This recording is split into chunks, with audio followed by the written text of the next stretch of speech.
Hi Taurus, thanks for tuning in. Welcome to this reading. I'm going to give you a relationships reading today. So this is not only for a love interest or a romantic partner. It can be any person that you're dealing with. So this reading is for Taurus, Sun, Moon, or Ascendant. Or if you are dealing with a Taurus, you might want to watch this to see if you can get more understanding about what's happening in the dynamic between you from the other side of the fence. Keep in mind, sometimes the roles can be reversed. So I might be talking about something with regards to the person you're dealing with, but I might actually be describing you. So just keep that in mind as you watch, and just be honest about where you are and what's being explained and described, and see where you need to take note and maybe adjust your behavior or your attitude. So let's give it one more shuffle and we'll get started. So this first card here, Taurus, is how you see yourself. You have the World, how you see them, Four of Swords, how they see themselves, Eight of Pentacles, how they see you, the Hierophant reversed. This is the energy between you that supports, the energy between you that is challenging. This is the overall energy, Ace of Pentacles, and this is the potential outcome, Love is reversed. All right. Bottom of the deck, we have Two of Pentacles. So it would seem to me here that there is someone across the way. I was going to say across the pond there. So that might be relevant for someone. Maybe you're dealing with a person who's on another continent. Being that you're the World card here, the person you're dealing with might be in another country. So that could be relevant across the pond. I don't know if that expression, I think, is something that is used, I think, to describe when someone's in London and maybe New York, across the pond, across the Atlantic. Anyway, I digress. So the person you're dealing with here could be far away in another country. For some people, the person you're dealing with is someone that you work with. For someone else, the person that you're dealing with is a client.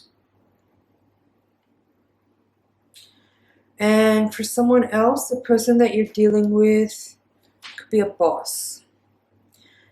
Because even though we have the Lovers here in the reading, for most people watching, I feel like this is not really a love reading. I feel like this is a work reading or something about contracts or agreements. That's what I'm feeling for the majority. There is definitely an energy that could be interpreted as in a romantic way. Let's get into it. So Two of Pentacles is at the bottom of the deck. I feel like and then with the Lovers in the reverse and the outcome, there is a need here to make a choice. There's a need here to decide which way you're going to go here. And for the most part, I think that the majority of people watching this reading, you can feel that there's a lot of potential energy, but there are some factors at play here that are making it maybe a little bit tough to actually make a decision when normally you would know clearly what to do. And some of the factors there are like, for some people, that the energy that I'm feeling is that you're just not entirely sure if this other person is really capable and competent of what you need them to do to achieve the goal that you have in mind. And I'm saying this in the way of more of a work-related thing with regards to someone you're dealing with who might be a client or a potential not client, what's the right word? Like someone that you might want to work with, to a vendor, right? Someone that you might want to work with to provide products to you or to provide services to you, or in some ways to do something for you, right? You're not sure if they're actually up for it or if they're actually capable enough or competent enough to fulfill the task at the level that you need it, right? At the level that you need it. Because you're not playing.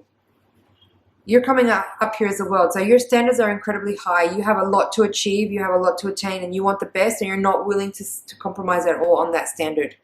And I support that. Don't ever compromise on that standard, on that level, because you've already, if you've already been working in a certain way at a certain level, and then you start to accept less, it's a slippery slope from there. Okay, so that's that. The person you're dealing with does seem like they have some skill. They think they have skill, but I think that they might not have enough skill for the level of standard that you want to maintain or achieve, right? because they're seeing you as the Hierophant in reverse. So how I'm interpreting that is that they might see you as too let me find the right word, too excessively high in your need of standard or something. You know what I mean? Right? Like they're seeing you as someone very lofty in their goals, or very high, someone of having very high standards, someone of legacy, right? You have a desire to create something or put something out into the world that maintains a very high standard, so that it has legacy built into it from its inception. I hope this is making sense. So they're seeing you maybe as being too overly controlling or too needy in that way of what you want to achieve. And they want to just be able to do their thing the way they want to do it. But for you, I feel like it's not hitting the mark. It's not reaching the targets that you have set. It's not up to par. It's not up to the standard that you want. It's not giving you that level of awe that you want.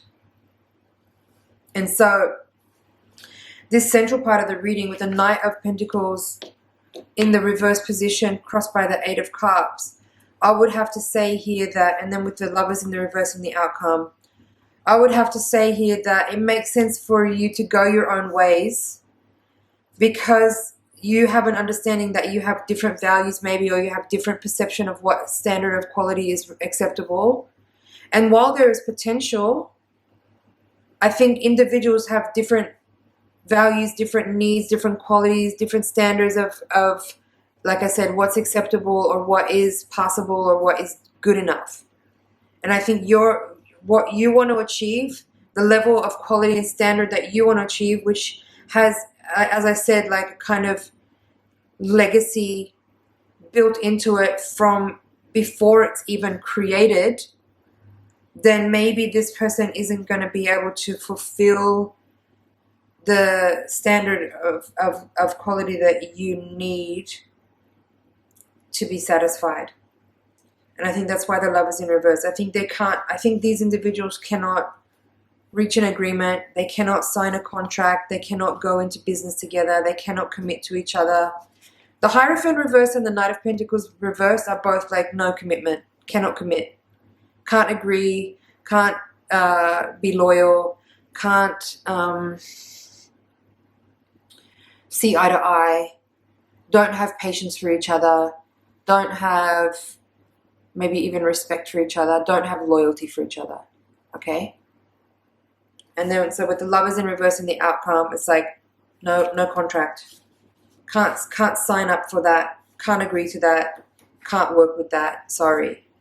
And that's okay. Just keep going. Search for someone else who can fulfill the quality that you want, that can provide the standards that meet your expectations and needs. All right? There's always more craftspeople. There's always more vendors. There's always more whatever you need. There's always more people to work, that can. Don't stop till you get what you need, because if you accept a quality that's less, it's much harder to get back to the standard that you have already established. Taurus, is this making sense? I hope this is making sense. And it's a very visceral thing for people, especially for Taurus people. I'm a Taurus, so this reading is for me, right? Like when you meet people and you start to work with them and you try to find like a common ground, a way to connect, a way to communicate, a way to, help each other fulfill their needs and obligations.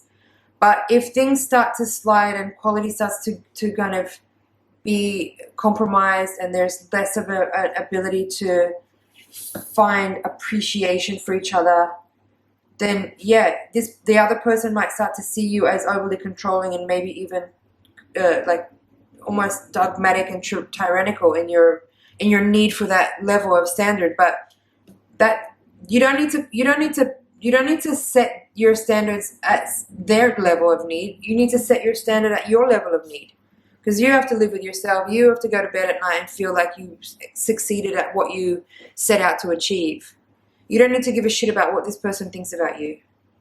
bluntly. You don't. You don't need to care at all. If they aren't fulfilling your needs, look for somebody else. All good. There's always more workers. There's always more people. There's always more craftspeople. There's always more vendors. There's always more talent, you know. But you're here as the world. So I believe that you have what it takes to attain and maintain a very high standard in your life. And don't let other people's judgment of you or perception of you as being too controlling or too unrealistic stop you from maintaining that quality and standard that you have established for yourself. You don't need to sign up for that. You don't need to sign up for that. Keep doing it by yourself until you can find the right person or people. Okay? Because this is ultimately where you're going. It's this like elevated, very elevated, high standard, high quality legacy event, product, service, brand, whatever it is we're talking about here. All right, Taurus, I'm going to wrap it up and leave it there. Thank you so much for watching. It's been an honor and a pleasure to read for you. Please like, share, comment, and subscribe, and I'll see you in the next reading. Bye for now.